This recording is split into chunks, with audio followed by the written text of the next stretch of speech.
Shalom Bapak Ibu dan saudara-saudara yang kekasih di dalam Tuhan. Apa kabar Bapak Ibu dan saudara-saudara di keluarga masing-masing? Doa dan harap kami kita semua meski ada di dalam masa pandemi COVID-19, namun kita semua tetap ada di dalam berkat perlindungan kasih sayang Tuhan. Jemaat yang terkasih dalam Tuhan, 15 Maret 2020 adalah ibadah terakhir yang terselenggara di gedung gereja kita. Seminggu setelah itu, 22 Maret dan seterusnya, bahkan hingga sampai pada hari ini, ibadah-ibadah kita terselenggara di rumah masing-masing.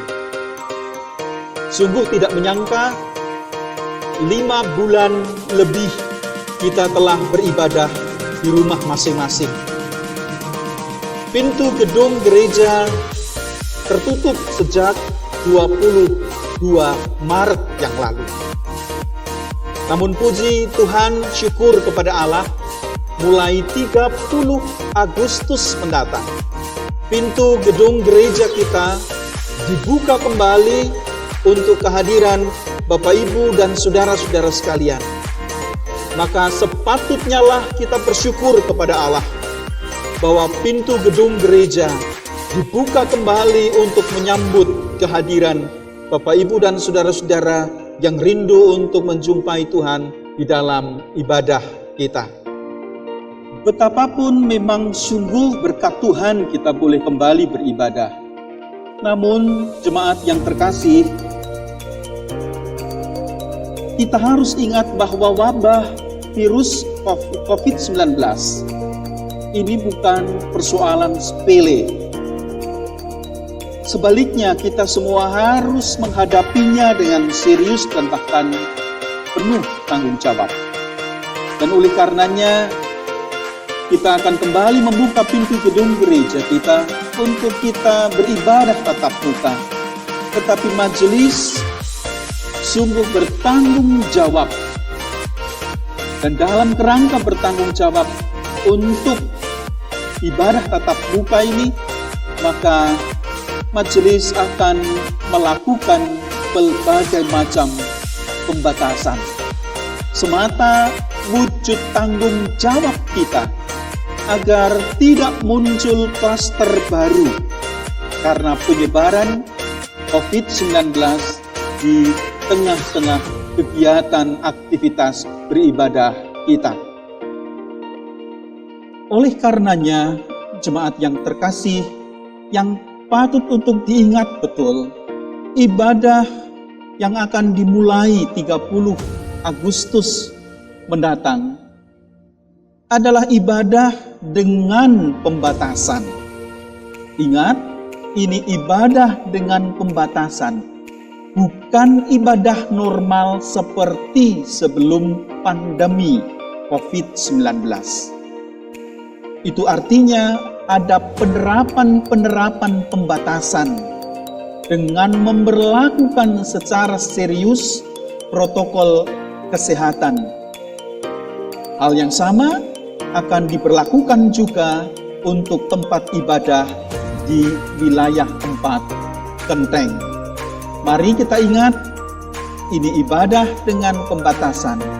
Kita berharap berseiring dengan perkembangan yang baik, maka kita akan melihat kembali pembatasan-pembatasan itu. Harapan kita, situasi akan semakin baik ke depan. Hari Minggu tanggal 30 Agustus 2020 kita akan memulai ibadah tatap muka untuk pertama kali dengan diatur sedemikian. Ibadah akan dilayankan 2 kali dalam hari Minggu, yaitu ibadah pukul 8 waktu Indonesia bagian Barat dan ibadah pada pukul 17 atau pukul 5 sore waktu Indonesia bagian Barat.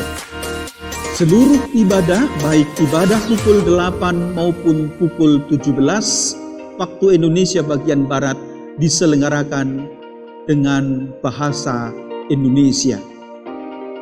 Nah, jemaat yang kekasih, karena keterbatasan tempat harus mengikuti protokol kesehatan, maka ibadah akan dilayankan dengan bergilir sesuai dengan kelompok masing-masing. Kelompok 1 meliputi warga jemaat di kelompok Yohanes, kelompok Paulus, dan kelompok Petrus. Ini kelompok 1. Sedangkan kelompok 2 meliputi warga jemaat di kelompok Timotius dan di wilayah 1, yaitu kelompok Matius, Markus, dan Lukas. Untuk ibadah perdana kita tanggal 30 Agustus mendatang, ibadah pukul 8 pagi akan dilayankan untuk warga jemaat di kelompok 1. Pukul 8 akan dilayankan, ibadah pukul 8 akan dilayankan untuk warga jemaat di kelompok Yohanes, kelompok Paulus, dan kelompok Petrus.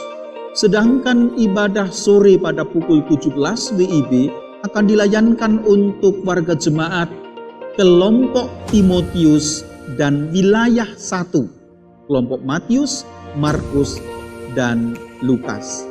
Dan demikian, saudara-saudara, ini akan bergilir pada minggu kemudian akan berganti. Kelompok 1 akan dilayankan ibadah pada sore hari dan kelompok 2 akan dilayankan ibadah di pagi hari. Dan seterusnya akan bergilir sedemikian rupa. Satu hal penting yang harus diingat oleh kita semua, karena protokol kesehatan harus diberlakukan, maka liturgi ibadah juga akan ditata sedemikian rupa. Demikian pula dalam seluruh ibadah, tidak akan ada sentuhan fisik satu sama lain. Dan oleh karenanya, tidak akan ada bersalaman di depan pintu gedung gereja ketika Bapak, Ibu, dan Saudara memasuki gedung gereja. Tidak ada juga jabatan tangan ketika Bapak, Ibu, dan Saudara-saudara akan meninggalkan ruang ibadah, pun ketika salam damai. Seperti dalam ibadah kita selama ini, salam damai bisa disampaikan hanya dengan menangkupkan kedua tangan di depan dada sambil sedikit menunduk. Ini cara kita untuk saling menyampaikan salam damai. Kini mari kita perhatikan, saudara-saudara, protokol kesehatan yang akan memberikan gambaran dan simulasi kepada saudara-saudara sekalian yang akan diterapkan ketika saudara-saudara memasuki gedung gereja. Demikian pula ketika ada di dalam gedung gereja dan ketika saudara-saudara akan meninggalkan gedung gereja. Ini protokol kesehatan yang harus kita taati bersama.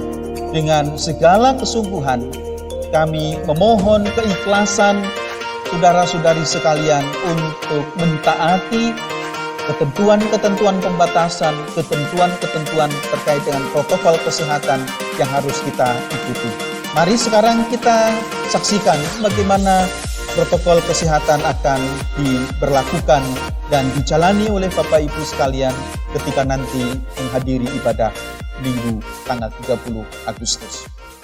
Berikut prosedur protokol kesehatan yang wajib dilakukan oleh jemaat.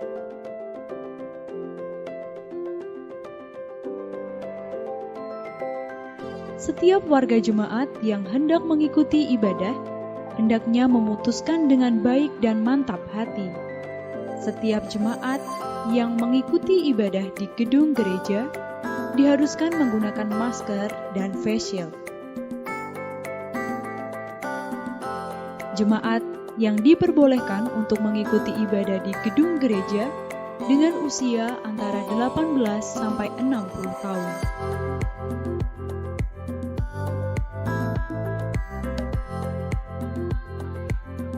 Setiap jemaat yang akan memasuki ruang ibadah diharuskan mengikuti prosedur dengan mencuci tangan di tempat yang sudah disediakan.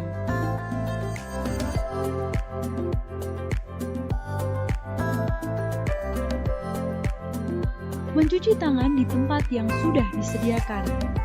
Guna menghindari berdesakan satu dengan yang lain, jemaat dimohon mengikuti tanda berdiri yang sudah disediakan pada lantai halaman gereja. Petugas dan majelis akan membantu untuk mengaturnya.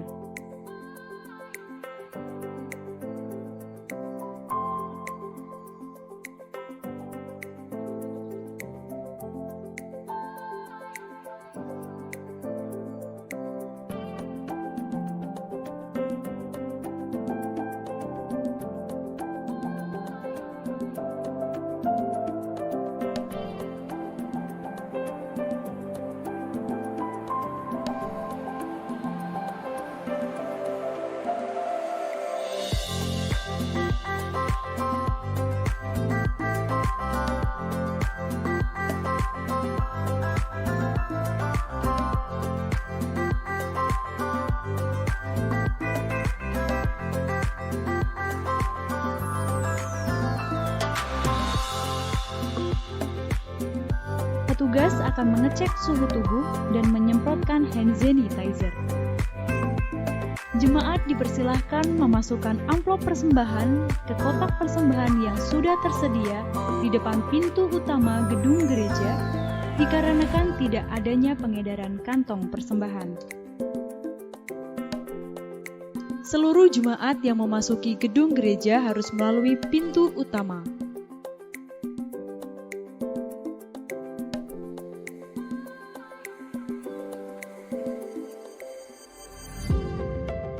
Jemaat dipersilahkan untuk duduk di kursi yang telah diatur jaraknya dan tidak diperbolehkan memindahkan kursi atau meninggalkan tempat ibadah.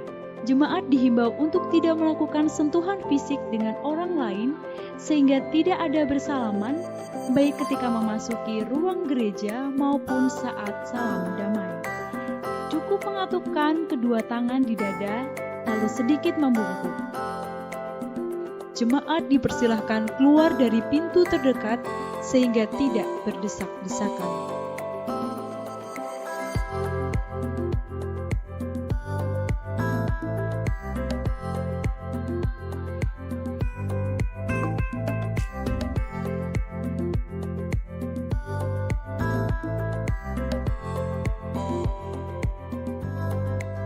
Sterilisasi ruang ibadah akan dilakukan sebelum dan sesudah ibadah berlangsung.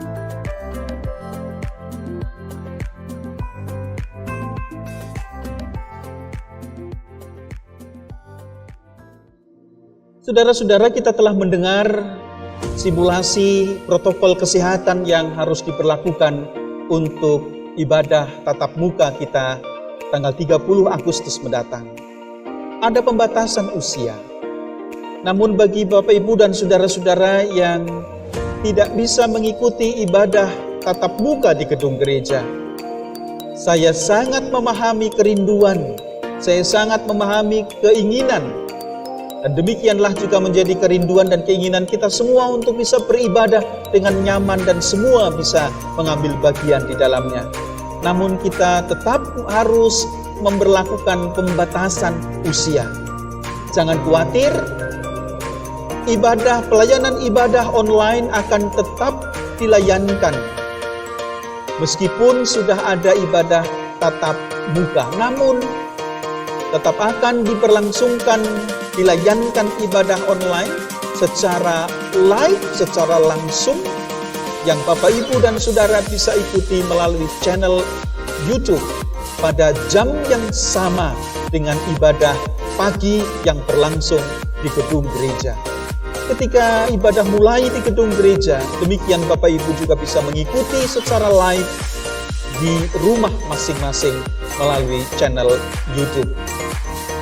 Syukur kepada Allah kita bisa menikmati dan kita bisa mengambil bagian ibadah kita meskipun tempat memisahkan kita sedemikian. Buletin warta gereja untuk sementara memang tidak akan diterbitkan dengan cetakan, namun buletin warta gereja akan disampaikan kepada jemaat sekalian seperti yang selama ini berlangsung, akan dikirimkan, disampaikan kepada saudara-saudara sekalian melalui WhatsApp group. Kiranya ini semua menjadi komunikasi yang baik dalam mengetahui proses bergereja kita saat ini. Saudara-saudara yang dikasihi oleh Tuhan, memang ada berkat Tuhan, kesempatan kita untuk membuka kembali ibadah di gedung gereja. Ini berkat Tuhan. Namun jauh dari itu, kita semua tetap terpanggil untuk menjaga diri dan sesama, melindungi diri dan sesama. Dan biarlah kesempatan kita untuk bisa beribadah secara tatap muka akan semakin menguatkan kita. Baik ibadah tatap muka, demikian pula ibadah di rumah masing-masing. Kita semua tetap merasakan kekuatan yang datang dari Tuhan. Tuhan akan menolong kita, menguatkan kita untuk melewati situasi yang masih akan terus kita gumuli. Kita belum tahu, selama vaksin COVID-19 belum diketemukan, maka itu artinya kita semua tetap terpanggil untuk bertanggung jawab terhadap diri sendiri, tetapi juga bertanggung jawab terhadap sesama. Kiranya Tuhan Yesus menolong dan memberkati kita semua. Semua kerinduan, semua harapan damba kita. Tuhan mendengar doa permohonan kita. Suatu saat kita akan beribadah bersama-sama dalam rasa nyaman, tenang dan damai, juga dengan penuh sukacita dalam perjumpaan bersama di gedung gereja. Berdoalah, Tuhan memberkati dan menolong kita semua. Shalom.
Jemaat yang terkasih dalam Tuhan Yesus Kristus, selamat pagi. Majelis GKJ Sidomukti Salatiga menyapa jemaat sekalian dalam kegembiraan iman yang bersumber dari hati yang melimpah dengan syukur dalam segala keadaan. Kiranya kegembiraan hakiki mewarnai kehidupan kita semua dalam minggu ini. Sebagaimana telah disampaikan kepada segenap warga jemaat melalui surat penggembalaan Majelis GKJ Sidomukti tertanggal 24 Juli 2020 bahwa Majelis GKJ Sidomukti akan kembali menyelenggarakan ibadah minggu di gedung gereja dimulai pada hari Minggu tanggal 30 Agustus 2020. Majelis telah mempersiapkan segala sesuatu untuk berlangsungnya ibadah minggu di gedung gereja. Bagi warga jemaat yang hendak mengikuti ibadah di gedung gereja, majelis menyampaikan hal-hal sebagai berikut. 1. Jemaat dipersilahkan menyiapkan masker dan pelindung wajah face shield sendiri.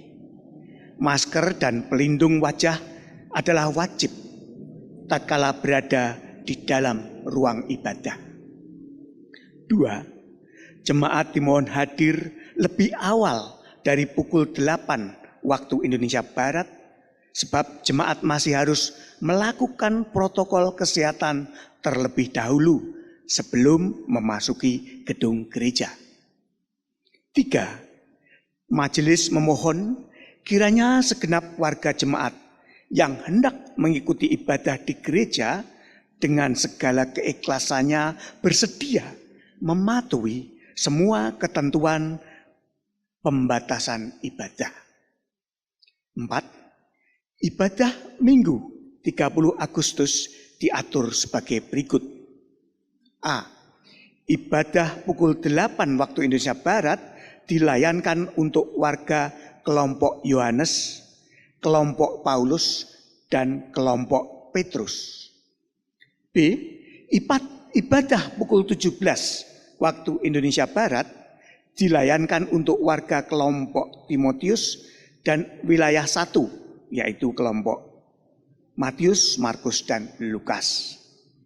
5. Bagi jemaat yang tidak bisa beribadah di gedung gereja, akan tersedia ibadah daring secara langsung, live streaming, yang bisa diikuti melalui channel YouTube. Kiranya Tuhan Yesus memberkati dan melindungi kita semua. Kini perkenankan kami sampaikan warta gereja Minggu 23 Agustus 2020. Warga baru. Majelis GKJ Sidomukti Salatiga telah menerima surat pernyataan menjadi warga jemaat GKJ Sidomukti Salatiga dari Saudari Septiani Saraswati yang beralamat di Jalan Cungkup Sari nomor 446 Salatiga. Selanjutnya Saudari Septiani Saraswati masuk wilayah pelayanan wilayah 3 kelompok Petrus.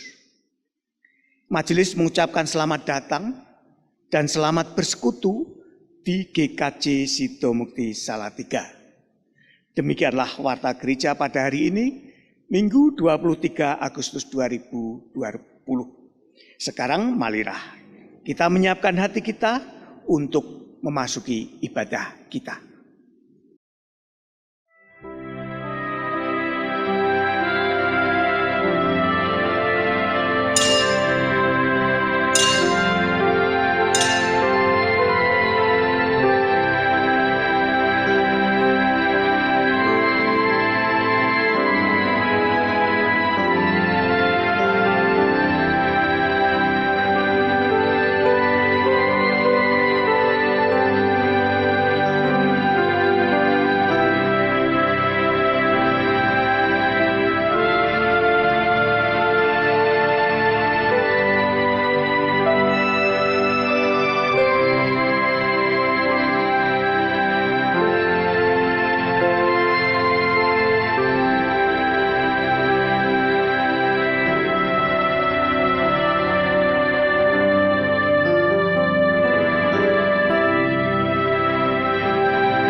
Jemaat, marilah kita lambungkan pujian dari Kidung Jemaat 322, bait 2, 3, dan 4, Terang Matahari.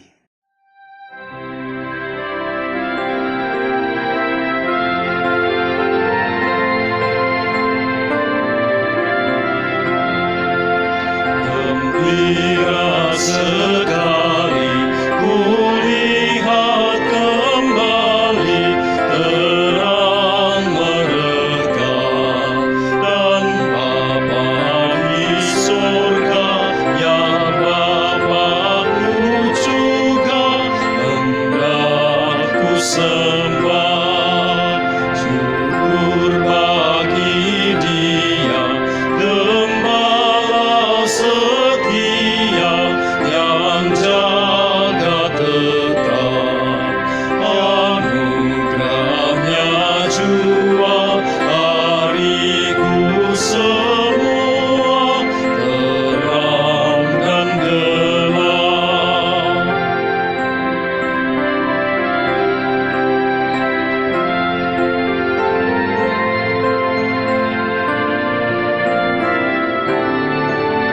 Tenaga yang kuat, kerja yang ku buat, kepunyaannya dengan rendah hati hendak ku hormati yang Maha Esa. Pertolongan kita adalah di dalam nama Tuhan pencipta langit dan bumi, Allah yang kasih setianya kekal sampai selama-lamanya dan yang tidak pernah meninggalkan karya tangannya. Amin. Kasih karunia dan damai sejahtera dari Allah Bapa kita dan dari Tuhan Yesus Kristus menyertai saudara sekalian. dan beserta saudara juga.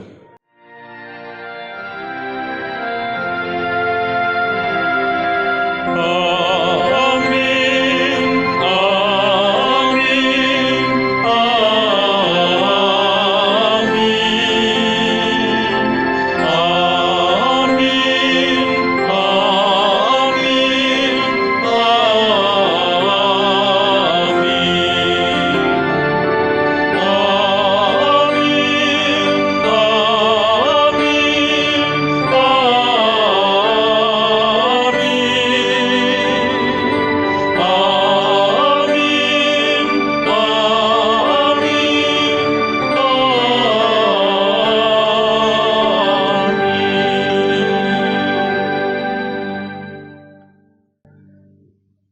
Surat Roma bab 14 ayat 19. Sebab itu marilah kita mengejar apa yang mendatangkan damai sejahtera dan yang berguna untuk saling membangun. Demikianlah sabda Tuhan. Syukur kepada Allah. Jemaat, mari kita naikkan pujian kita dari pelengkap Kidung Jemaat nomor 14. Kita nyanyikan 2 kali. Ku nyanyikan kasih setia Tuhan.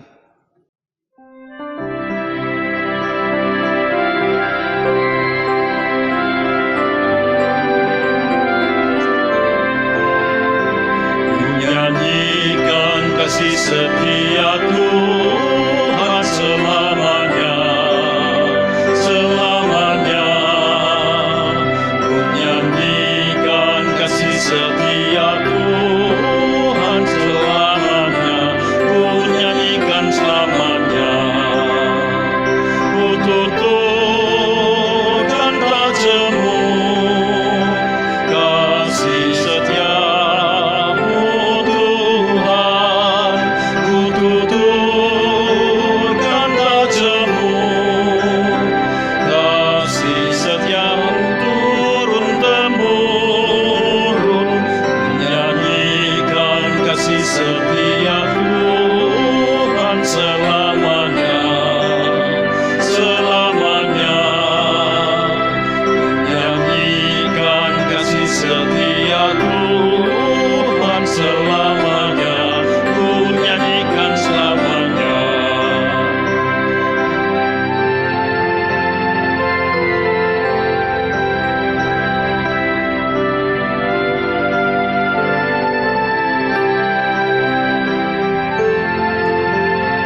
setia Tuhan selamanya, selamanya. Ku nyanyikan kasih setia Tuhan selamanya, ku nyanyikan selamanya. Ku tuturkan tak jemu kasih setiamu Tuhan.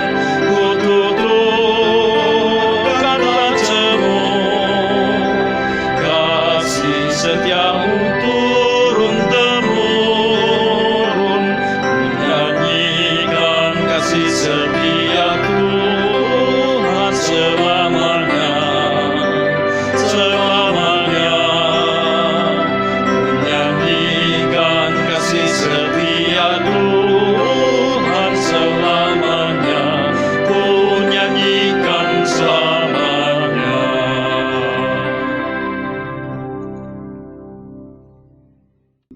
Saudara-saudari jemaat yang mengasihi Tuhan, Tuhan mengendaki agar hidup kita berjalan dalam kebenaran dan kasih-Nya.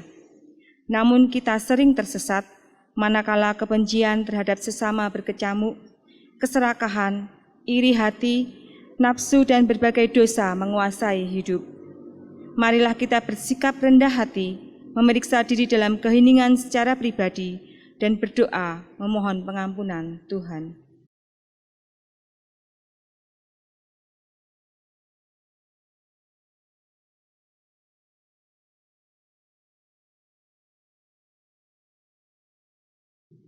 Saya mengaku kepada Allah yang Maha Kuasa dan kepada saudara sekalian bahwa saya telah berdosa dengan pikiran dan perkataan, dengan perbuatan dan kelalaian. Saya berdosa, saya sungguh berdosa. Anak domba Allah yang menghapus dosa dunia, kasihanilah kami. Anak domba Allah yang menghapus dosa dunia, kasihanilah kami. Anak domba Allah yang menghapus dosa dunia, berilah kami damai.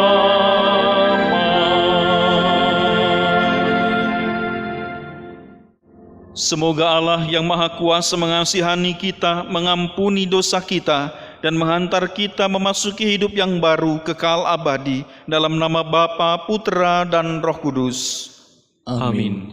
Allah Bapa sumber rahmat pengampunan, sungguh besar belas kasih-Mu kepada kami. Pandanglah senantiasa kami, umat-Mu, yang dengan kerendahan hati mengaku dosa kepadamu, membuka hati serta seluruh kehidupan kami di hadapan-Mu. Kami senantiasa merindukan sabda penyelamatanmu yang menyapa kami umat-Mu demi Kristus Putra-Mu, Juru Selamat dunia. Amin.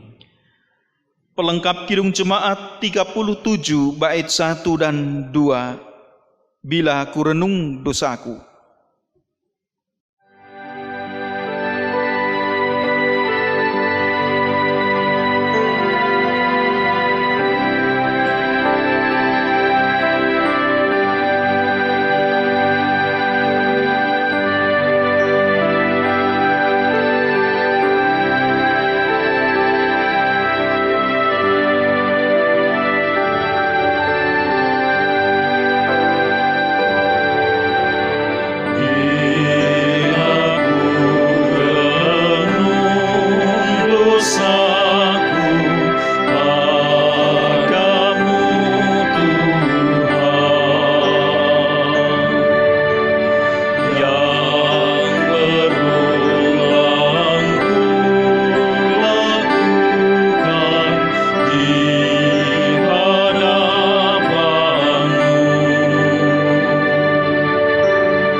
Belas kasih Allah sungguh amat besar melampaui segala pelanggaran dan dosa kita.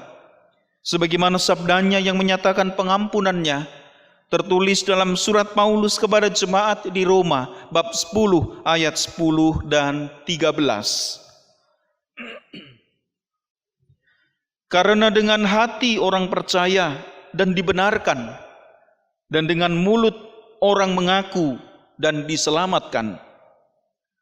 Sebab barang siapa yang berseru kepada nama Tuhan akan diselamatkan.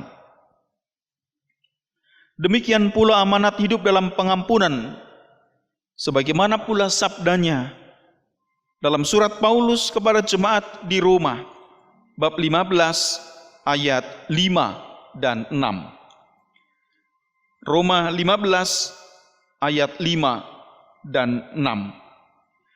Semoga Allah yang adalah sumber ketekunan dan penghiburan menganugerahkan kerukunan kepada kamu sesuai dengan kehendak Kristus Yesus, sehingga dengan satu hati dan satu suara kamu memuliakan Allah dan Bapa Tuhan kita Yesus Kristus.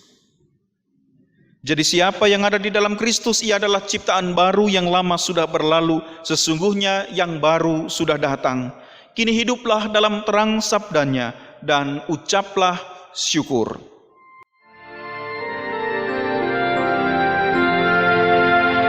Kepadamu puji-pujian, marah syukur dan segala kemuliaan, ya Bapa, Putra, Roh Kudus, sampai segala-galanya. Damai sejahtera Allah besertamu. Dan besertamu pula. Damai Kristus besertamu. Damai Kristus besertamu. Damai Kristus besertamu. Pelengkap Kidung Jemaat 239 bait 1 dan 2, perubahan besar.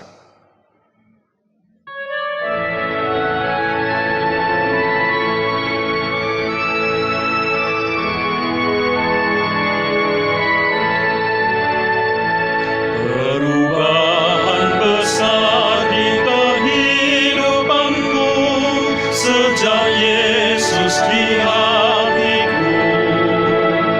Di jiwaku bersinar terang yang cerah sejak Yesus di hatiku. Sejak Yesus di hatiku. Sejak Yesus di hatiku, jiwaku bergemar bagai ombak besar.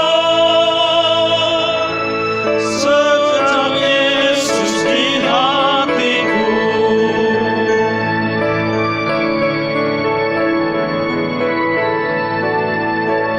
Aku tobat kembali ke jalan benar sejak Yesus di hatiku, dan dosaku dihapus, jiwaku segar sejak Yesus di hatiku.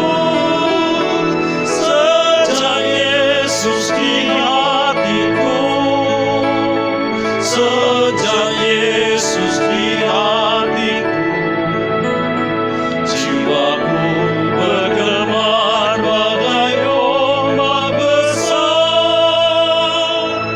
Sejak Yesus di hatiku.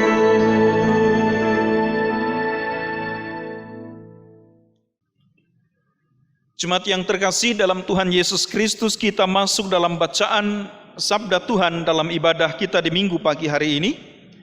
Dan mari kita mempersiapkan hati kita memohon berkat pertolongan Roh Kudus di dalam doa. Kita berdoa. Hanya oleh karena kekuatan dan pertolongan-Mu lah ya Tuhan, kami menjalani kehidupan kami, dan itu menjadi kekuatan pengharapan kami. Berharap akan kekuatan, keteguhan, pertolongan yang dari Tuhan. Melalui sapaan sabda Tuhan, sabda yang menjadi terang bagi langkah kehidupan kami. Agar dengan demikian, melalui sabda-Mu kami menemukan terang-Mu. Dan melalui hidup kami pancarkan pula terang-Mu. Kini kami membuka hati kami sepenuhnya di hadapan-Mu ya Allah. Kami siap untuk Engkau taburi dengan sabda-Mu. Ya Roh Kudus, kami memohon pertolongan-Mu, agar kami dimampukan untuk mengerti apa yang Kau kehendaki atas kehidupan kami. Bersabdalah ya Bapa, kami bersedia untuk mendengarkannya. Di dalam Dia, sabda Allah sejati, Yesus Kristus Tuhan kami. Amin. Bacaan pertama. Musa lahir dan diselamatkan.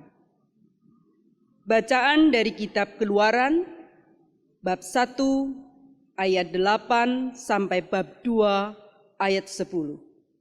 Keluaran bab 1 ayat 8 sampai bab 2 ayat 10.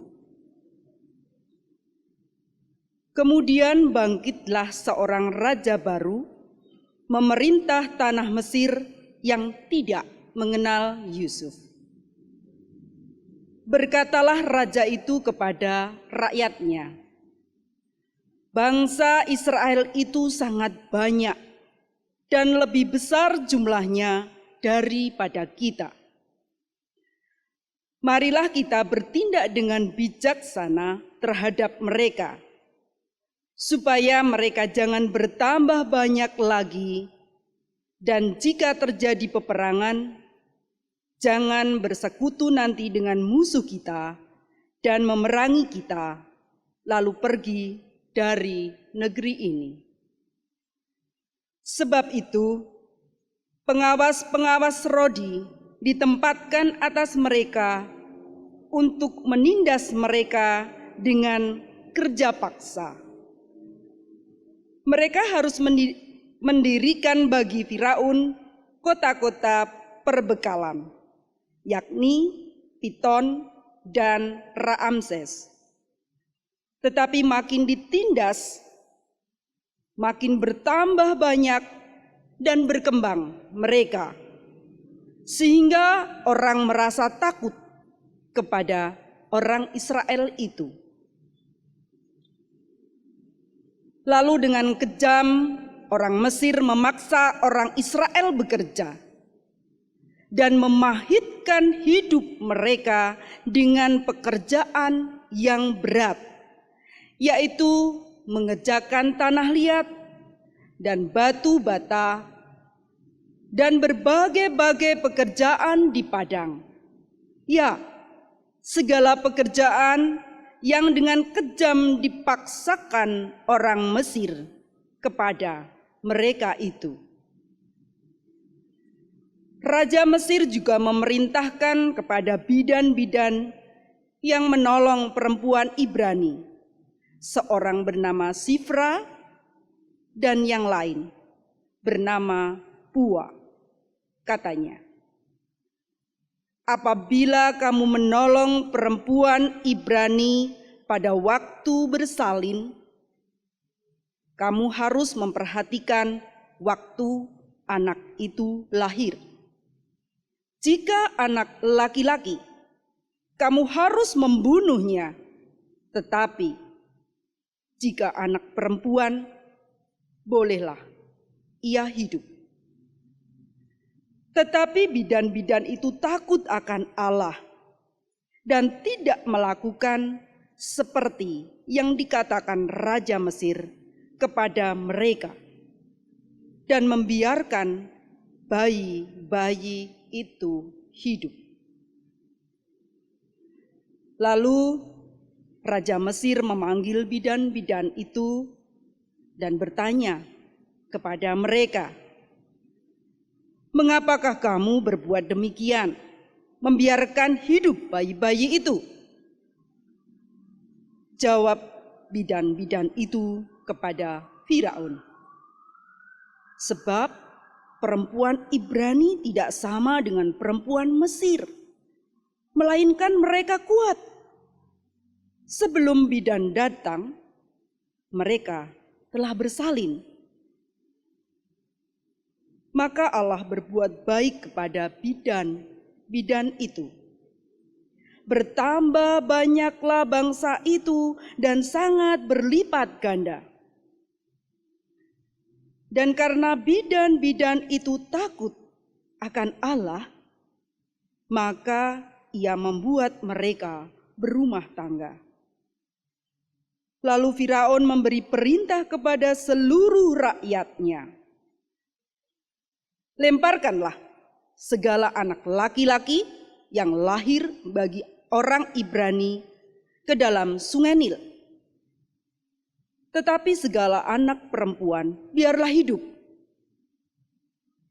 Seorang laki-laki dari keluarga Lewi kawin dengan seorang perempuan Lewi. Lalu mengandunglah ia dan melahirkan seorang anak laki-laki. Ketika dilihatnya bahwa anak itu cantik, disembunyikanlah 3 bulan lamanya. Tetapi ia tidak dapat menyembunyikannya lebih lama lagi. Sebab itu diambilnya sebuah peti pandan, dipakalnya dengan gala-gala dan ter, diletakkannya bayi itu di dalamnya, dan ditaruhnya peti itu di tengah-tengah teberau di tepi sungai Nil. Kakaknya perempuan berdiri di tempat yang agak jauh untuk melihat apakah yang akan terjadi dengan dia. Maka datanglah putri Firaun untuk mandi di Sungai Nil.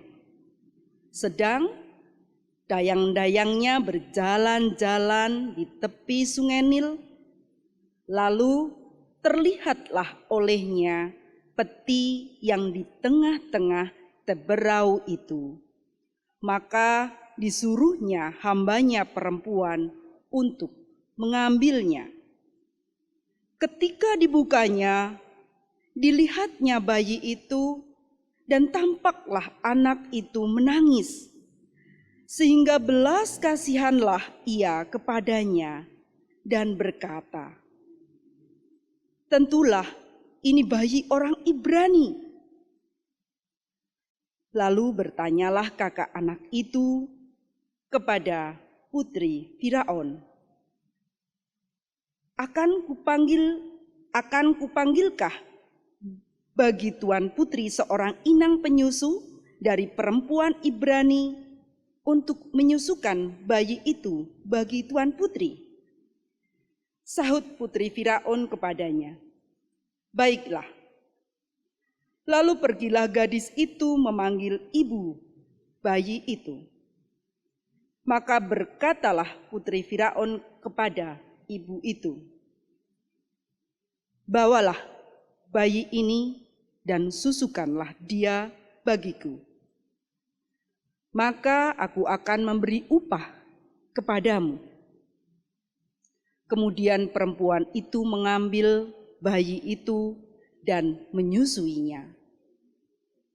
Ketika anak itu telah besar, dibawanyalah kepada putri Firaun yang mengangkatnya menjadi anaknya dan menamainya Musa. Sebab katanya, "Karena aku telah menariknya dari air." Demikianlah sabda Tuhan. Syukur kepada Allah.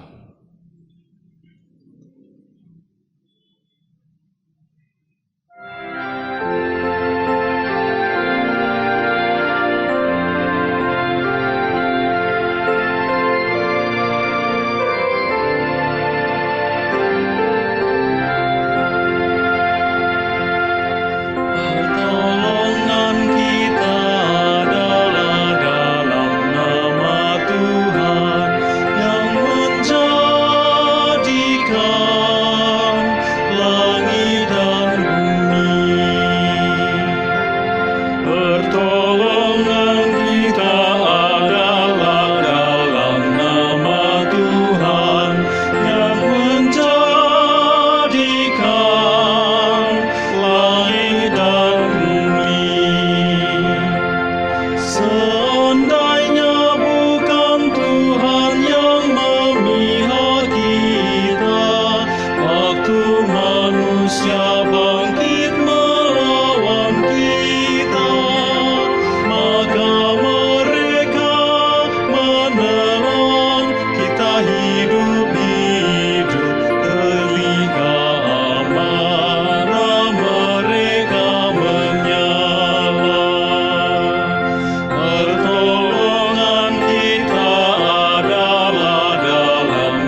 Bacaan kedua, persembahan yang benar.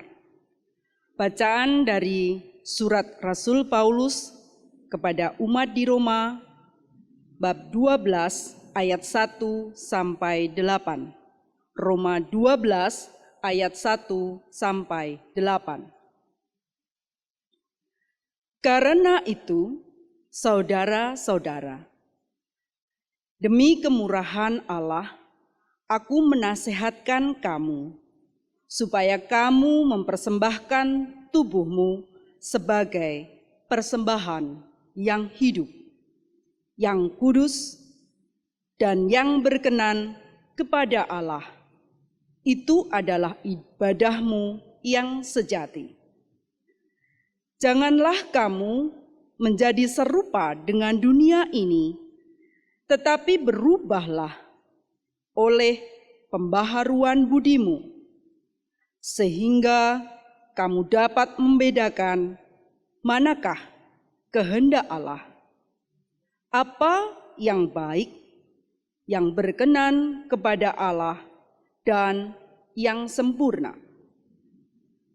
Berdasarkan kasih karunia yang dianugerahkan kepadaku, aku berkata kepada setiap orang di antara kamu, janganlah kamu memikirkan hal-hal yang lebih tinggi daripada yang patut kamu pikirkan. Tetapi, hendaklah kamu berpikir begitu rupa, sehingga kamu menguasai diri menurut ukuran iman yang dikaruniakan Allah kepada kamu masing-masing.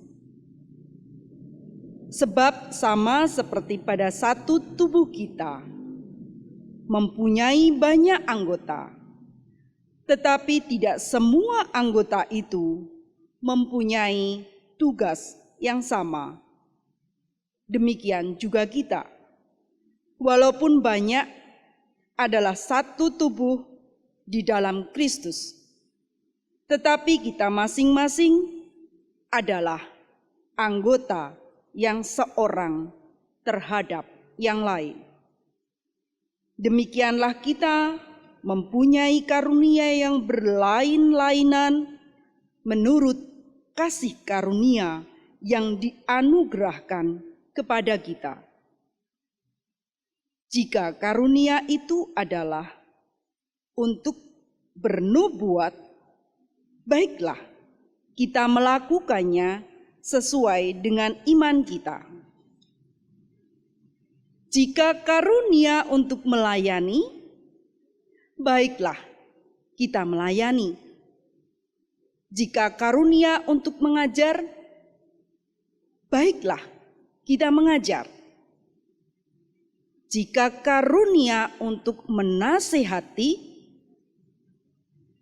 baiklah kita menasehati. Siapa yang membagi-bagikan sesuatu, hendaklah ia melakukannya dengan hati yang ikhlas. Siapa yang memberi pimpinan, hendaklah ia melakukannya dengan rajin. Siapa yang menunjukkan kemurahan, hendaklah ia melakukannya dengan sukacita. Demikianlah sabda Tuhan. Syukur kepada Allah. Inilah Injil Yesus Kristus menurut kesaksian Matius. Injil Matius 16 ayat 13 sampai 20. Matius 16 ayat 13 sampai 20. Setelah Yesus tiba di daerah Kaisarea Filipi, ia bertanya kepada murid-muridnya, kata orang, siapakah anak manusia itu? Jawab mereka, ada yang mengatakan Yohanes Pembaptis, ada juga yang mengatakan Elia, dan ada pula yang mengatakan Yeremia atau salah seorang dari para nabi. Lalu Yesus bertanya kepada mereka, "Tetapi apa katamu? Siapakah aku ini?" Maka jawab Simon Petrus, "Engkau adalah Mesias, Anak Allah yang hidup." Kata Yesus kepadanya, "Berbahagialah engkau Simon bin Yunus, sebab bukan manusia yang menyatakan itu kepadamu, melainkan Bapa-Ku yang di surga. Dan aku pun berkata kepadamu, engkau adalah Petrus, dan di atas batu karang ini aku akan mendirikan jemaatku, dan alam maut tidak akan menguasainya. Kepadamu akan kuberikan kunci kerajaan sorga. Apa yang kau ikat di dunia ini akan terikat di sorga, dan apa yang kau lepaskan di dunia ini akan terlepas di sorga." Lalu Yesus melarang murid-muridnya supaya jangan memberitahukan kepada siapapun bahwa Ia Mesias. Demikianlah sabda Tuhan. Syukur kepada Allah. Berbahagialah orang yang mendengarkan sabda Tuhan dan tekun melaksanakannya. Terpujilah Kristus. Haleluya.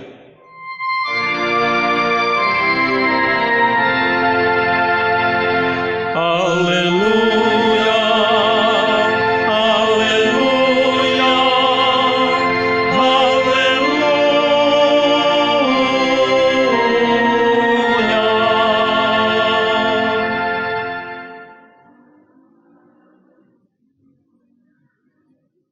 Saudara-saudari yang terkasih dalam Tuhan Yesus Kristus, setiap kali kita memperingati hari ulang tahun kemerdekaan negara tercinta kita, Indonesia, tanah air yang kita cintai ini, dibangkitkan sedemikian rupa rasa cinta tanah air kita sedemikian rupa. Kecintaan kita kepada tanah air kita juga terbangkitkan tatkala pada suasana yang seperti ini kita diajak untuk mengenang jasa dan pengabdian para pahlawan yang telah membaktikan dirinya, membaktikan jiwa dan raganya bagi kejayaan bangsa. Mereka yang berperang mengangkat senjata dan gugur di medan laga, mereka itu telah mendarma baktikan dirinya bagi Ibu Pertiwi dan menjadi pahlawan perang. Karena mereka mengangkat senjata dalam perjuangan ini. Namun Bapak Ibu dan saudara-saudara, perjuangan bangsa kini bukanlah berperang mengangkat senjata melawan penjajah seperti zaman dulu. Sebab penjajah pada masa kini mengejawantah dalam bentuk penindasan dan keterbelengguan dalam bentuk yang bisa berbeda. Menjadi pahlawan bangsa di masa kini bisa dilakukan oleh setiap orang, apapun profesinya. Yang pada prinsipnya dia lakukan itu demi kejayaan dan keutuhan NKRI. Apapun profesinya, seperti apapun yang ia lakukan, ketika ia lakukan semata demi kejayaan dan keutuhan NKRI, maka tidak ada salahnya ia pun disebut sebagai pahlawan bangsa. Nah, cerita tentang kepahlawanan juga bisa kita jumpai Bapak Ibu dan saudara-saudara di dalam Alkitab. Bukan pula pada diri mereka yang semata-mata berperang mengangkat senjata, yang disebut sebagai pahlawan atau kisah tentang kepahlawanannya. Namun kita lihat juga ada pribadi-pribadi yang sedia, pribadi-pribadi yang berani ambil risiko mempertaruhkan nyawa bagi keselamatan bangsa dan keselamatan orang lain. Dan hal itu pun bukan hanya dilakukan oleh para pria, namun kepahlawanan juga bisa dilakukan disandang oleh para perempuan. Saya ambil contoh misalnya yang kisah cukup kita kenal, kepahlawanan Ester misalnya, yang dengan keberanian mempertaruhkan nyawa menghadapi Raja Ahasveros demi melawan kelicikan Haman. Tokoh kepahlawanan yang luar biasa, sebuah keberanian yang hebat dalam diri Ester yang mempertaruhkan nyawanya dalam risiko yang begitu besar menghadap Raja Ahasveros. Selain Ester, ada juga sebetulnya Bapak Ibu tokoh kepahlawanan yang juga patut disematkan pada tokoh perempuan bernama Abigail, yang juga dengan keberanian menghadang kedatangan Daud dan prajuritnya yang sedang marah itu dan hendak membunuh suaminya Nabal, karena sikap Nabal yang berani untuk melawan kehendak Daud. Keberanian luar biasa Abigail untuk menghadang Daud dan tentara dan prajuritnya yang sedang marah itu, dan perintah Daud adalah habisi keluarga Nabal. Tapi kisah ini saya kira sungguh menakjubkan karena Abigail berani menghadang Daud yang sedang marah besar itu. Bapak Ibu, tentu ini bukan sebuah cerita kepahlawanan bela negara. Namun Abigail patut digelari pahlawan keluarga, sebab Abigail telah berani untuk mengupayakan dengan risiko besar dirinya semata untuk menghindarkan keluarganya dari kehancuran dan dari kebinasaan. Nah, Bapak Ibu dan saudara-saudara sekalian yang kekasih, mirip dengan kisah-kisah di atas, bacaan pertama kita juga menampilkan kisah kepahlawanan yang berperan sangat besar terhadap lahirnya sebuah bangsa besar, umat pilihan Allah. Dua orang bidan yang dikisahkan, yaitu Zifra dan Pua. Kisah Zifra dan Pua memang diceritakan oleh narator. Zifra dan Pua adalah bidan-bidan yang takut akan Allah. Dan agaknya inilah motivasi yang terkuat di dalam diri mereka berdua, sehingga berani untuk membangkang, melawan perintah raja. Narator menceritakan Zifra dan Pua, bidan-bidan yang takut akan Allah. Jadi Bapak Ibu dan saudara-saudara, kita melihat bagaimana diceritakan yang memang tidak bisa disembunyikan bahwa kisah kepahlawanan Zifra dan Pua ini adalah kisah ketidaktaatan, kisah pembangkangan terhadap penguasa. Upaya Zifra dan Pua untuk menghentikan upaya pembinasaan besar-besaran, upaya Zifra dan Pua untuk menghentikan upaya pembersihan etnis oleh Firaun, dilakukannya dengan segala risiko yang amat besar karena melawan perintah raja, membangkang kehendak raja. Meskipun Bapak Ibu dan saudara-saudara memang tidak sepenuhnya berhasil. Ketika Zifra dan Pua tidak mentaati perintah Firaun, karena memang Firaun rupanya memperalat Zifra dan Pua sedemikian rupa. Ketika itu tidak berhasil, lalu Firaun melakukan tindakan keji secara langsung. Perintahnya adalah buang semua anak laki-laki yang baru lahir di sungai Nil. Tidak lagi menggunakan Zifra dan Pua. Perintahnya langsung ketika diketahui bahwa Zifra dan Pua tidak taat kepada apa yang dikehendakinya. Memang tidak serta-merta berhasil apa yang dilakukan oleh Zifra dan Pua karena ketahuan, dan setelah itu Firaun melakukan sendiri langkah dan tindakan keji itu. Tetapi Bapak Ibu dan saudara-saudara, Setidaknya Sifra dan Pua telah berhasil sesaat untuk menahan dan menyelamatkan generasi Israel dari tindakan pembasmian. Pastilah sikap kedua bidan ini adalah sebuah keberanian yang besar. Mereka berdua bertindak di bawah wewenang raja. Maka jika mereka melakukannya, tentu tidak ada seorang pun yang berani untuk menghentikannya. Bahkan jika ia melakukannya, mereka melakukan kehendak raja itu, maka ada sebuah imbalan besar yang akan diterimanya. Tapi sebaliknya ketika mereka tidak melakukannya, tentu ada resiko yang mereka hadapi. Kepahlawanan Sifra dan Pua terletak pada keberaniannya melawan titah sang raja, membangkang perintah. Ya, saya kira karena narator mengatakan ia takut akan Allah.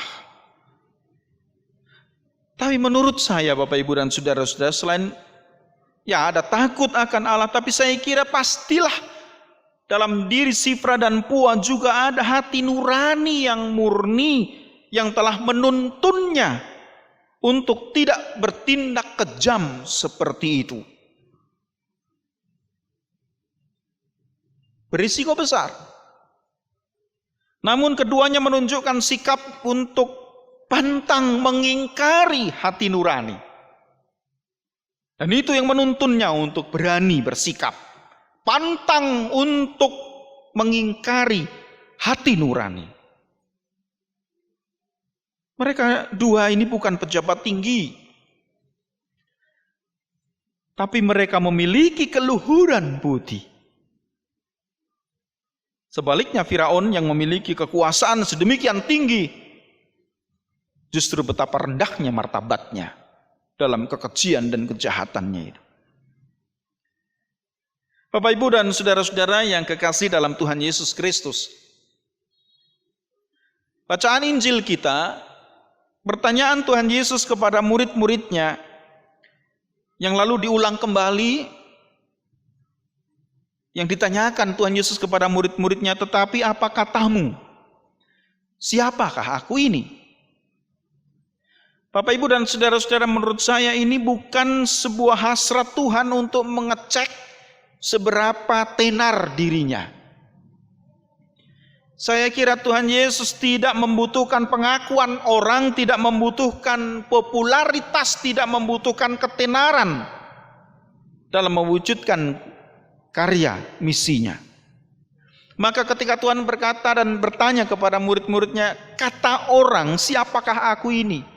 Menurut saya Tuhan Yesus tidak sedang ingin tahu seberapa ia tenar, seberapa ia populer.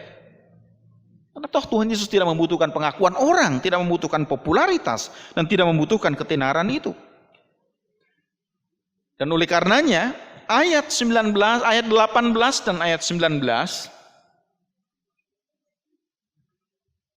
dan aku pun berkata kepadamu, engkau adalah Petrus, dan di atas batu karang ini aku akan mendirikan jemaatku, dan alam maut tidak akan menguasainya. Kepadamu akan kuberikan kunci kerajaan surga. Apa yang kau ikat di dunia ini akan terikat di surga, dan apa yang kau lepaskan di dunia ini akan terlepas di surga. Menurut saya Bapak, Ibu, dan saudara-saudara, ayat 18 dan 19 ini bukan semata seperti ganjaran bagi Petrus karena Petrus menjawab sedemikian rupa. Apa yang dikatakan Tuhan Yesus di ayat 18 dan 19 bukan sebuah hadiah karena Petrus sudah mengatakan sesuatu tentang siapa Yesus, dan Petrus mengatakan di sana, engkau adalah Mesias, anak Allah yang hidup. Saya kira bukan sebuah ganjaran, sebuah hadiah bagi Petrus karena jawabannya. Dan rasanya Yesus juga tidak hendak mengistimewakan posisi Petrus dengan merendahkan 11 murid yang lain. Ayat 18 dan 19 bukan serta-merta menunjuk pada pribadi Petrus, namun pada isi pengakuan Petrus. Dari situlah gereja Tuhan akan dibangun. Dari isi pengakuan Petrus, dari situlah gereja Tuhan akan dibangun. Sebab saya berpikir kalau ayat 18 dan 19 adalah ganjaran bagi Petrus atas jawabannya, maka saya rasa lalu Tuhan Yesus betul menjadi berhasrat pada pengakuan dan ketenaran orang. Butuh pengakuan orang untuk mengatakan bahwa ia Mesias. Saya kira tidak. Yesus tidak melakukan itu sebab menurut saya disitulah Tuhan Yesus menjaga kehormatan, menjaga nilai dirinya. Yesus menjaga marwahnya, kehormatannya. Dan kemesiasan tidak ditentukan oleh sebuah pengakuan manusia.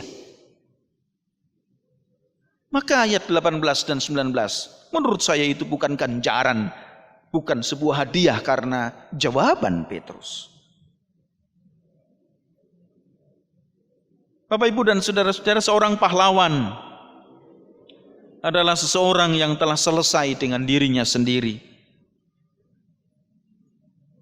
Yang atas apa yang dilakukannya, ia tidak membutuhkan pengakuan, tidak membutuhkan sanjungan. Saya kira tidak ada orang yang secara sengaja, aku melakukannya supaya saya jadi pahlawan. Begitu ia melakukannya karena pamrih itu, maka bukan lagi dia layak menjadi pahlawan.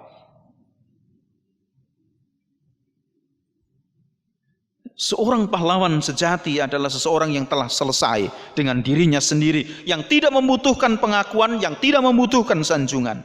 Seseorang yang belum selesai dengan dirinya sendiri adalah seseorang yang akan mengejar terus posisi, mengejar terus pengakuan, sanjungan, pujian, serta berbagai macam pamrih kepentingan diri sendiri. Bapak, Ibu, dan saudara-saudara yang kekasih di dalam Tuhan, setiap orang bisa menjadi pahlawan. Setidaknya menjadi pahlawan bagi orang-orang di sekelilingnya. Menjadi pahlawan bagi orang-orang terdekatnya. Tapi ingat, pahlawan sejati adalah pahlawan seseorang yang telah selesai dengan dirinya sendiri. Bukan karena mau mencari pengakuan, sanjungan, pamrih.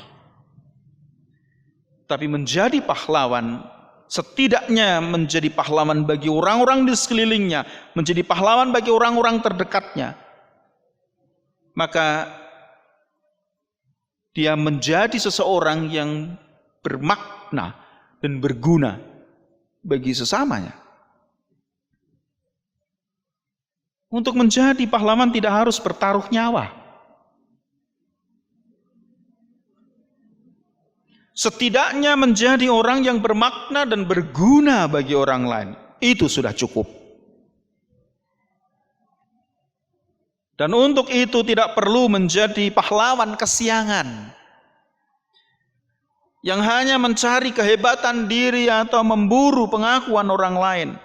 Orang yang demikian adalah orang yang belum selesai dengan dirinya sendiri.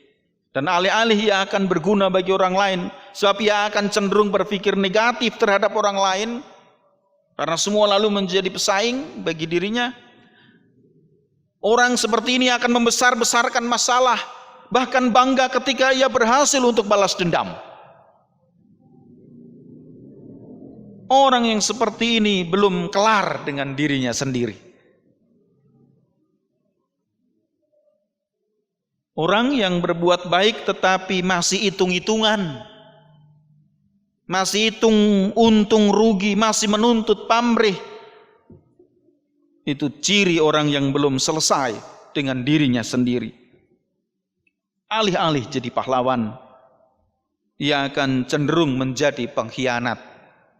Setidaknya ia berkhianat pada hati nuraninya sendiri. Hari ini kita mendapatkan sebuah pengajaran yang amat baik.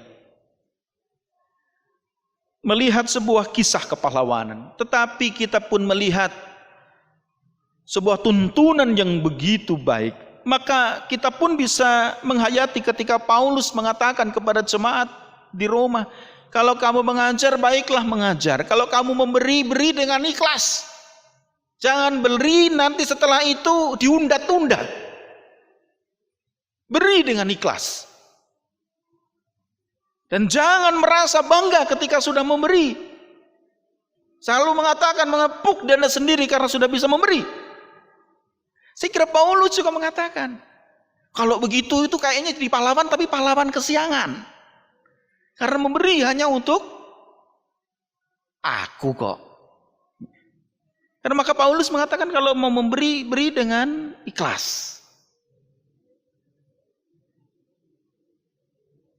Saya kira ini pengajaran yang baik. Saya membayangkan betul kata Paulus, sehingga kalau ini semua bisa terwujud maka hidup itu indah.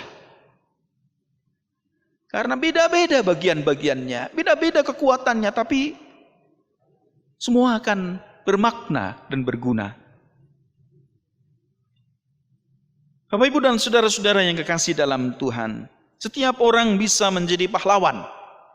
Siapapun dia, pria atau wanita, tua atau muda, ketika ia menjadi pribadi yang sudah selesai dengan dirinya sendiri. Pahlawan melawan COVID-19 patut memang disematkan pada para tenaga kesehatan. Namun saya kira Bapak, Ibu, dan saudara-saudara juga akan sepakat dengan saya bahwa predikat pahlawan melawan COVID-19 bukan pula hanya bagi para tenaga kesehatan. Sebab setiap kita juga bisa menjadi pahlawan melawan COVID-19. Setidaknya ketika kita dengan disiplin menjaga diri, yang juga akan sekaligus menjaga sesama, melindungi diri sekaligus juga melindungi sesama. Melakukan bagian kita yang bisa kita lakukan. Itu pun pahlawan yang tidak butuh pengakuan, apalagi tanda jasa. Setiap orang bisa menjadi pahlawan. Setidaknya jadilah pahlawan bagi orang-orang terdekat. Jadilah pahlawan bagi keluargamu. Jadilah pahlawan bagi orang tuamu, bagi anak-anakmu. Jadilah pahlawan bagi pasanganmu. Jadilah pahlawan bagi sanak saudaramu. Jadilah pahlawan bagi sahabat-sahabatmu. Jadilah pahlawan bagi orang-orang terdekatmu yang tidak serta-merta ingin jadi pahlawan karena ingin pengakuan, tetapi memberi diri dengan ikhlas. Tidak perlu juga berhasrat menjadi pahlawan dunia, saudara-saudara. Sederhanakan saja. Jadilah bermakna dan berguna bagi sesama di dekatmu. Maka itulah yang dikehendaki, yang dimaksudkan oleh Suster Teresa. Setidak-tidaknya, siapapun yang menghampirimu, maka dia akan meninggalkanmu menjadi lebih bahagia dan lebih sukacita. Inilah pahlawan kehidupan. Amin. Saat teduh untuk kita semua.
Marilah kita satukan hati kita untuk menaikkan doa syafaat kita, dan kita akhiri dengan doa Bapa kami.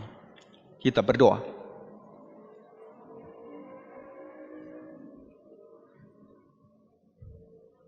Kami bersyukur kepadamu ya Tuhan, oleh karena Engkau telah bersabda kepada kami. Kami boleh belajar dari Sifra dan Pua. Kami pun boleh belajar dari kisah-kisah kepahlawanan para umat beriman yang memberikan keteladanan yang baik kepada kami. Namun kami arahkan pandang kami pula pada Guru Agung kami, Tuhan, Juru Selamat kami, Yesus Kristus, yang juga memberikan keteladanan sedemikian rupa, menyatakan dirinya untuk menjadi berkat, menjadi rahmat, menjadi berguna dan bermakna bagi orang lain. Tidak memburu popularitas, ketenaran, pun juga tidak memburu pengakuan, namun mengosongkan diri, ikhlas melakukan segalanya bukan untuk kepentingan diri, tapi untuk orang lain. Tuhan, kami sadar betul betapa hati kami seringkali begitu angkuh. Hati kami pun sering lebih dikuasai oleh pamrih, kepentingan diri kami. Kami menyadari akan keterbatasan diri kami dan kami tetap memohon Tuhan. Dengan cara yang demikian maka kami menjadi pahlawan kehidupan. Setidaknya menjadi pahlawan bagi orang-orang terdekat kami. Bukan menjadi pahlawan yang mengangkat perang bertaruh nyawa, tetapi pahlawan sejati yang justru selesai dengan dirinya sendiri atas apa yang dilakukannya, tulus dan ikhlas melakukan. Tolong kami ya Tuhan, dan biarlah sabdamu ini akan menolong kami pula untuk masuk dalam hidup bersama kami dengan siapapun pula. Kami menjadi pahlawan bagi orang-orang terdekat kami, menjadi pahlawan keluarga, menjadi pahlawan bagi orang tua, menjadi pahlawan bagi pasangan, bagi anak-anak, bagi sahabat-sahabat. Siapapun yang ada di sekeliling kami, ketika berjumpa dengan kami dan berlalu dari kami, menjadi lebih baik, menjadi lebih sukacita dan lebih bahagia. Ajarkanlah kami untuk terus menyalakan sabdamu ini dalam kehidupan kami Tuhan. Demikian pula kami pun memohon biarlah kami pun sebagai umat Tuhan, sebagai gereja Tuhan juga boleh berupaya bersama dengan semua orang yang berkehendak baik. Kehadiran keberadaan kami pun bermakna terlebih di tengah-tengah pandemi COVID-19 saat ini. Siapapun kami pun bisa menjadi pahlawan melawan COVID-19. Tuhan, Bapa di dalam surga, kini kami bersatu hati untuk memohon berkat kemurahan-Mu, sebagaimana Tuhan telah nyatakan karya-Mu sepanjang waktu yang telah kami lewati. Kami memasuki pekan yang baru pula. Kami pun meletakkan seluruh harap kami dalam kerja karya usaha, tanggung jawab kami dalam berkarya sepanjang pekan yang baru, juga di dalam berkat kemurahan-Mu Tuhan. Kami yang terus berjuang, berjerih lelah untuk bekerja, Tuhan berkatilah. Dan biarlah melaluinya Tuhan menyediakan buah kerja keras jerih lelah kami untuk mencukupi segala kebutuhan kami. Demikian pula kami tetap memohon berkat Tuhan atas kehidupan keluarga kami. Biarlah damai sejahtera Tuhan yang melampaui segala akal tinggal tetap dalam kehidupan kami. Damai yang sesungguhnya yang terwujud dalam sebuah kesehatian kami, saling menopang, saling mendukung, saling membantu dalam situasi sulit saat ini. Demikian pun Tuhan, kami bersatu hati memohon berkat daripada-Mu bagi karya gereja-Mu. Kami bersyukur ya Tuhan, setelah 5 bulan ibadah berlangsung di rumah masing-masing, minggu depan kami hendak memulai kembali ibadah di gedung gereja ini. Pintu gereja-Mu dibuka kembali bagi kehadiran umat yang merindukan-Mu. Kami mensyukurinya Tuhan. Namun kami pun menyadari sepenuhnya apa yang kami terima tetap ada di dalam pembatasan-pembatasan sebagai wujud tanggung jawab kami, agar rancangan untuk beribadah kembali di gedung gereja justru tidak menjadi kemungkinan terjadi klaster baru penyebaran virus COVID-19. Kami sungguh memohon berkat-Mu Tuhan atas semua yang telah kami tata, kami rancang, dan umat Tuhan yang juga dengan penuh syukur hendak memulai ibadah di gedung gereja. Tuhan memberkati kami semua, agar dengan ikhlas kami pun mentaati seluruh ketentuan pembatasan ibadah tatap muka yang hendak dimulai minggu depan. Jauhkan dari segala hal-hal buruk, hal-hal negatif, dan biarlah Tuhan Kau sungguh memberkati sehingga ibadah tatap muka memberkati kami semua, dan dalam keyakinan kami Tuhan akan memberkati setiap upaya untuk mengurangi penyebaran virus ini, sehingga dalam waktu-waktu mendatang umat Tuhan dengan rasa nyaman bersama-sama tanpa pembatasan boleh kembali bersekutu di tempat ibadah. Demikian pula di tempat-tempat ibadah yang lain, di berbagai agama dan keyakinan yang juga kembali membuka rumah ibadahnya untuk ibadah-ibadah mereka. Tuhan Kau pun kiranya memberkati, supaya dengan demikian rumah ibadah tidak menjadi tempat penyebaran virus COVID-19. Setiap pribadi, bahkan setiap level pemerintahan bangsa kami yang mengupayakan untuk terus berkarya bagi menghentikan proses penyebaran virus COVID-19 di berbagai tempat. Tuhan, kami memohon Engkau memberkati, bahkan setiap pribadi yang sungguh berjibaku dalam pemberian diri total untuk melawan virus COVID-19, para tenaga kesehatan, tenaga medis, Tuhan Kau pun memberkati, pun juga dengan keluarga mereka masing-masing. Kami mohon berkat-Mu Tuhan bagi berbagai macam bentuk program pemerintahan bangsa kami di Indonesia untuk menghadapi situasi ini. Tuhan Kau memberkati, dan biarlah kami semua, seluruh rakyat Indonesia, boleh menyambut itu, bahkan bersatu hati pula untuk bahu-membahu, bergotong royong untuk menanggung beban bersama pandemi ini. Kami bersatu hati untuk memohon berkat pula daripada-Mu Tuhan bagi anggota gereja di gereja-Mu Tuhan di sini yang masih bergumul dan bergulat pula dengan berbagai pergumulan dan pergulatan, terlebih mereka yang sedang sakit, mereka yang bergumul dan bergulat dengan kelemahan fisiknya dalam proses medis yang dilewatinya. Teguhkan, kuatkan mereka Tuhan. Ibu Sarimin, Saudari Susi di kelompok Paulus, Ibu Lydia Sukarsih di kelompok Paulus, pun saudara-saudara kami yang lain yang juga bergumul dan bergulat dengan kelemahan fisiknya saat ini, bangkitkanlah pengharapan mereka untuk tidak terpuruk atas situasi yang sedang dilewatinya. Kami pun bersatu hati untuk memohonkan berkat penghiburan-Mu Tuhan bagi keluarga Risensia Wandira Vreksa. Engkau telah panggil pulang istri, orang tua, saudara, anak kekasih Ani Handayani.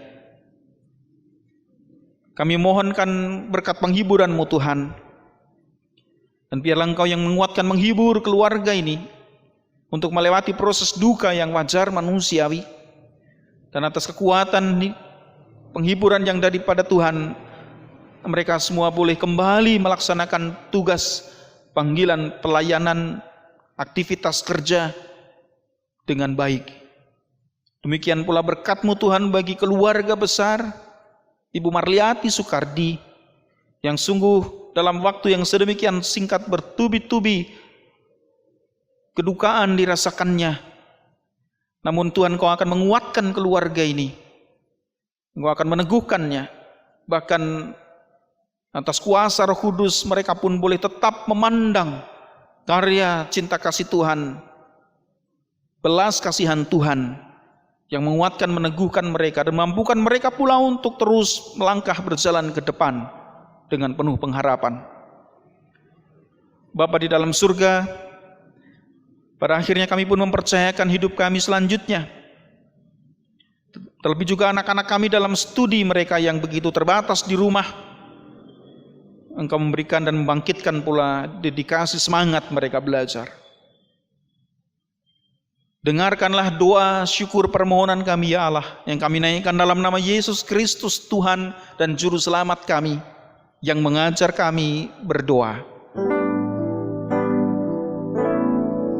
Bapa kami yang ada di surga, dikuduskanlah nama-Mu, datanglah kerajaan-Mu, jadilah kehendak-Mu di bumi seperti di surga. Beri kami hari ini makanan yang secukupnya, ampuni salah kami seperti kami ampuni yang bersalah pada kami. Jangan bawa kami dalam pencobaan, melainkan lepaskan kami dari yang jahat. Sebab Kaulah yang punya kerajaan dan kuasa dan kemuliaan sampai selama-lamanya.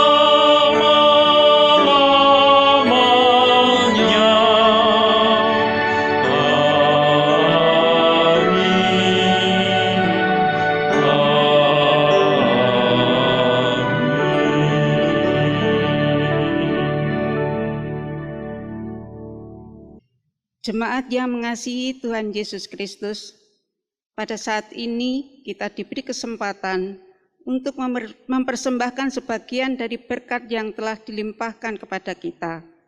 Adapun nats yang menjadi pembimbing persembahan pada pagi hari ini terambilkan dari surat Roma bab 11 ayat 36 sampai bab 12 ayat pertama. Sebab segala sesuatu adalah dari Dia, dan oleh Dia, dan kepada Dia. Bagi Dialah kemuliaan sampai selama-lamanya. Karena itu, saudara-saudara, demi kemurahan Allah, aku menasihatkan kamu, supaya kamu mempersembahkan tubuhmu sebagai persembahan yang hidup, yang kudus, dan yang berkenan kepada Allah. Itu adalah ibadahmu yang sejati. Mari kita pujikan pelengkap kidung jemaat 264 bait yang pertama dan kedua untuk mengiringi persembahan.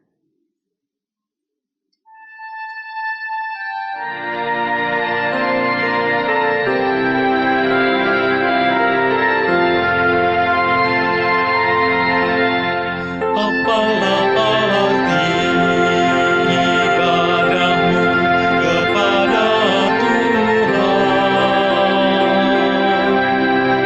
bila tiada rela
Mari kita berdoa.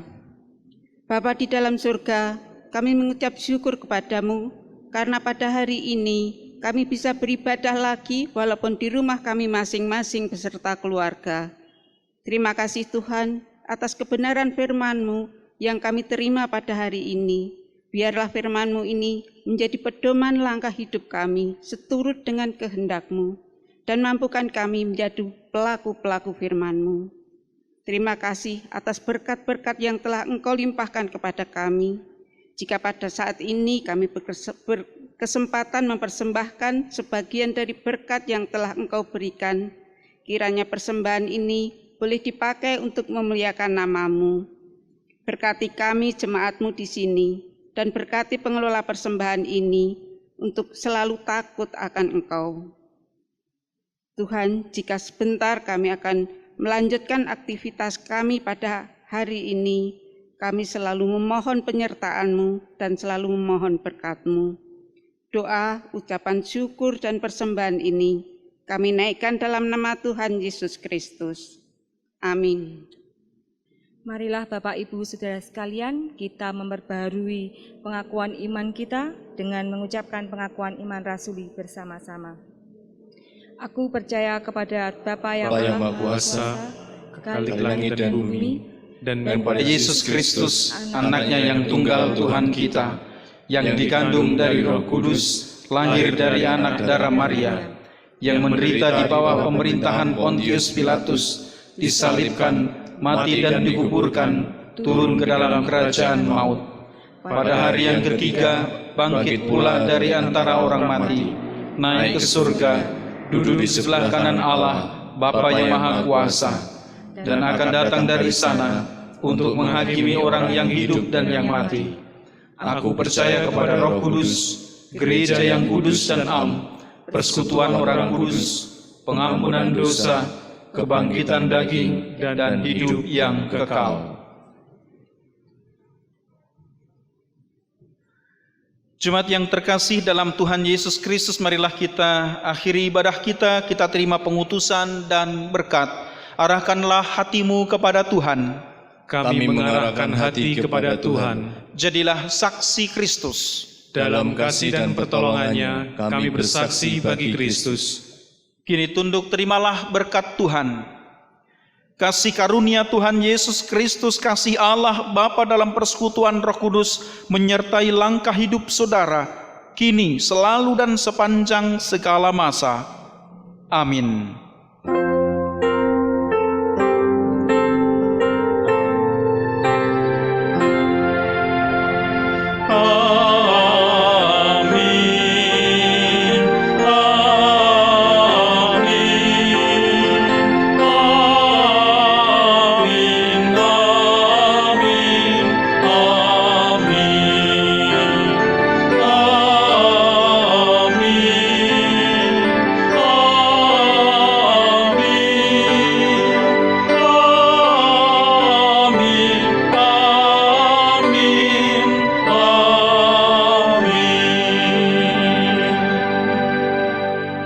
Nyanyikanlah Kidung Baru 200 bait 1 dan 3 sebagai pujian penutup kita di jalan hidup yang lebar sempit.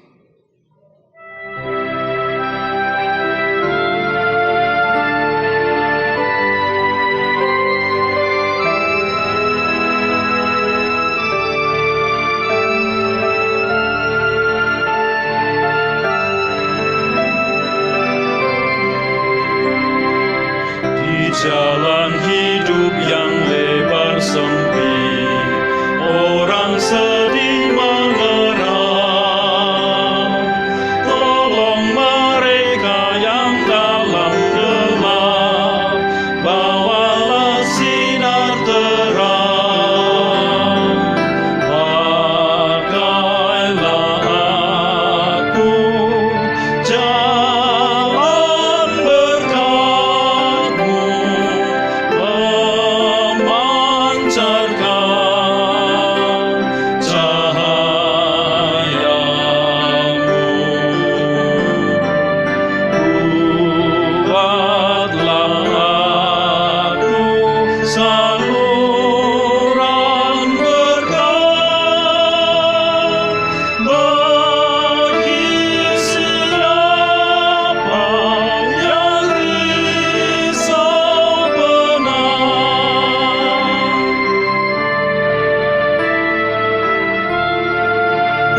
percaya.